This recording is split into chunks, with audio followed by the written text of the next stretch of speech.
All Biden had to do is go to the beach. If he would have just done nothing, we would have now the strongest border we've ever had. This wall would have been completed.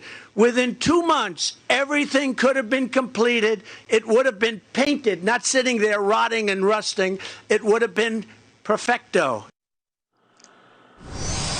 Joining me right now is Colorado Congresswoman and member of the House Freedom Caucus, Budget and Natural Resources Committees, Lauren Boebert. Congresswoman, it's great to see you this morning. Thanks very much for being here. You were there with President Trump at the border yesterday. What can you tell us about the trip? Maria, every time I go down to the border, I just see how much of a crisis this truly is and how much of a humanitarian crisis this is. I went to the border with President Trump, unlike Kamala Harris, who only went to El Paso to refuel her jet on her way to California. I went to the border with President Trump to address the issues that are taking place. And Maria, what I saw at the border was absolutely devastating. I saw children walking to find Border Patrol agents so they can turn themselves in. Children who had been on this journey alone for weeks. Children who have found other children on their journey. Unaccompanied minors being found alone who have been abandoned and then apprehended by other children. It is absolutely devastating. Maria, as a mother of 4 boys, I cannot imagine sending any of my children on this journey in the hands of the cartel and at the risk of their own lives.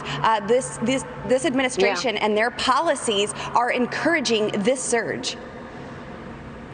Yeah, it's pretty extraordinary, actually, when you consider 6,000 people being delivered to the Texas border every day.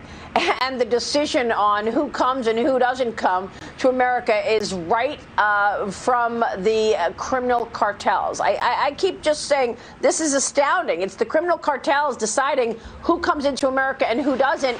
And yet this administration is not seeing it that way. Obviously, if they were seeing it this way, Congresswoman, they would not have overturned all Trump's policies. What is it going to take to get the vice president and the president to understand this dangerous journey, this impact on American workers, and of course the impact on our people who are taking these drugs? 90,000 overdoses in the last year, largely due to fentanyl. The fentanyl is coming from the border, which is first being made in China.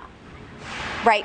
Maria, you are so correct on all of these issues. The cartel know everyone that is coming through the border. And the groups of people that I saw who are searching out Border Patrol agents, these aren't the criminal aliens that are crossing our border. The criminal aliens are a mile to the left and a mile to the right of where the Border Patrol agents are actually stationed. These folks are sent in by the cartel as decoys to stall our Border Patrol agents, to occupy them so the criminal aliens can cross with their drugs and even with human smuggling. There has been more fentanyl brought into the United States of America this year than ever before, enough to kill every American 4 times over.